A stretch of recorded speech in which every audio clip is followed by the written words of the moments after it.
why you should be shooting bill drills, and the improvements you can expect from them. You need a shot timer because that which gets measured gets worked on. The Range Tech Timer is the official timer of Active Self-Protection because it is versatile, reliable, feature-rich, and very economical. Check out all it can do at the link below. Hey guys, welcome to Active Self-Protection Extra. I'm Brian Hill with the Complete Combatant. This is Suckless Saturday. Bill drills are really important, and I know it's hard for some of us to shoot it. The range doesn't allow that pace of fire. I know not everybody will be able to do this. I had a real aversion to these drills too. I came from a very self-defense, tactical background, and it had really been ingrained that, you know, every round needs to be ultra precision, and there's a time and place for that. But also there's a time for fighting as fast as you have to in the fight.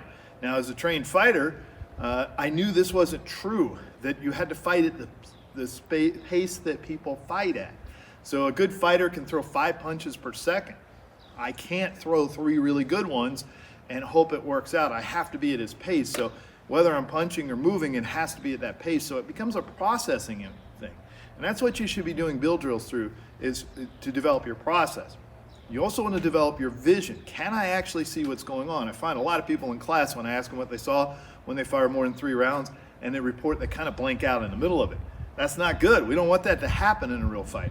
And the other thing is, what do I feel? Am I connected to the motion? Am I absorbing the recoil in a proper manner? Is the gun coming back to the same spot? So there's a lot of value here. It also feels like you're wasting rounds. You know, I'm going to do 3 of these, and it's going to be 18 rounds just like that. But it's only a waste if I don't get information from it. I've got to find out what my pacing is. So I use 3 modulations of this. This is a high standard. It may not be enough, maybe too low for you. That's fine. You figure out one. But 3-second bill drill is what I demonstrate in class. It's a national standard from concealment, draw and fire 6 rounds in 3 seconds. Okay, that's good. The other one I do is a 2.5 second. This is an intermediate standard.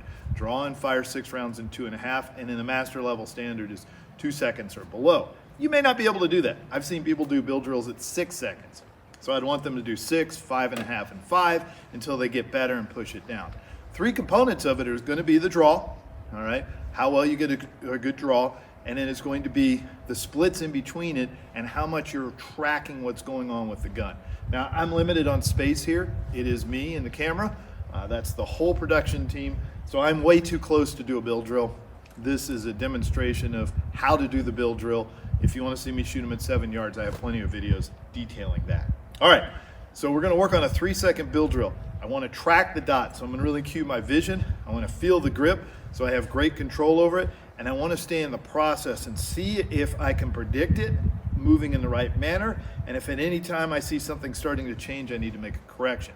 So for a 3.5 bill drill, I'm going to do a 1.5 second draw, 1/4 second splits. I'll be fine. That'll put me between 2.5 and 3 seconds, somewhere along the way. All right, stand by.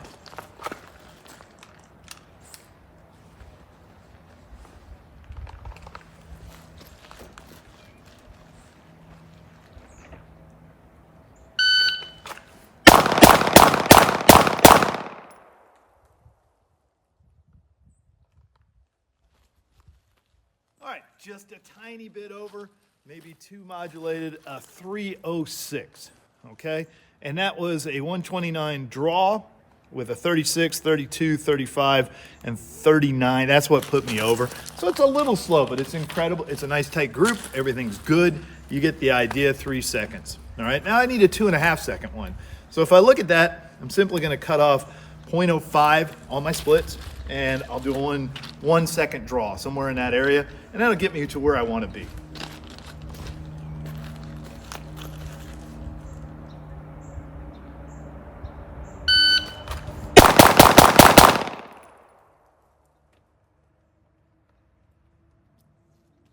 Okay, so pretty brisk pace I was trying to make up for it apparently.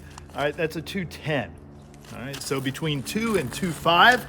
And I had a 111 draw, 20, 21, 18, 21, and a 19, okay? I saw everything. It's actually a little larger group, but I saw the back of the gun squared up at this range, and I can see the dot making a streak. I'm never gonna see a dot at this pace. I'm going to see the motion as a streak. Now, in order to get a 2-second bill drill, I really just have to clean up my draw just a little bit, okay? Same pace on the splits. It would be great if I was a little faster. Some people are. I don't tend to get below 18s or 17 splits. Not really important to me. So I'm going to try to do a better draw this time.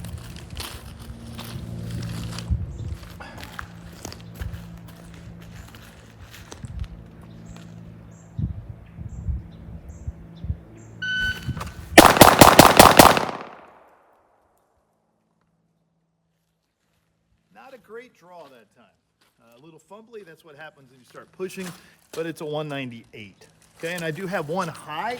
I was a bit early on the trigger. I felt like I was a little bit behind. Otherwise, everything's all alpha. Let's go look at the target. All right, so there's the one I called, a bit high on it. Everything else, really good pace. I can feel the grip. I can see, and I'm holding the pace. I know it's too close, but even if we back this up another 3 yards, they would still be alphas except for that one. I relish this one because it tells me what?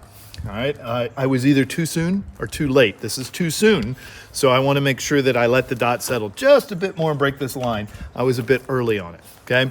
I didn't break down the times on that, so it looks like my draw was a 97, maybe a little bit less, 22, 20, 18, 21, 20.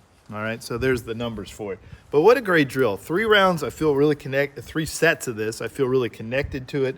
And I've queued up my vision, I've queued up my feeling, and then I've worked it. It's a simple drill. Now, if you got to diagnose what you're struggling with, if it's simply the draw, practicing and drawing one round won't get you there. There seems to be a big disconnect between drawing and firing one round and drawing and firing multiple rounds. I see about a 0.2 difference. So at least draw and fire 2 or 3 if it's the draw issue. If it's merely seeing what's going on, what you need to do is look to the center but open up your vision so you can see motion. You don't want to be on detailed vision because it's simply going to go out of the foveal cone. You won't see it anymore. So we need to open up the eye to see as much as possible. If it's split, I would recommend letting the support hand relax. It probably has too much tension in it. If you tense up your arm and try to move your finger, you're going to find it's really slow. But the other thing you may be guilty of is pinning the trigger. That's holding the trigger to the rear while the gun loads itself and settles and slowly letting it out and do it again. 2 really significant detriments to your performance come out of that. Number 1, you can't fire the gun until you reset the trigger, so there's really no advantage in doing that. And number 2, it does cause the dead trigger because you're trying to let it out just a little bit. It doesn't matter if you lose contact with the trigger. It matters that you would hit it the same way over and over, address it the same way. All right, I hope that helps you out, guys. And I understand the aversion to it. Now I've started to really relish build drills, and I like to shoot them a lot more, but it felt like something I shouldn't be doing. But I imagine if somebody's charging me with the knife, this is this pace I'm going to shoot at. If I have that chance as somebody closes with me. So let's find out what too much and too little is in practice and not in the real life. All right, guys, thanks for tuning in. Get to work. Let me know how you're doing in the comments, and I look forward to your progress. And as always, measure, refine, and perform.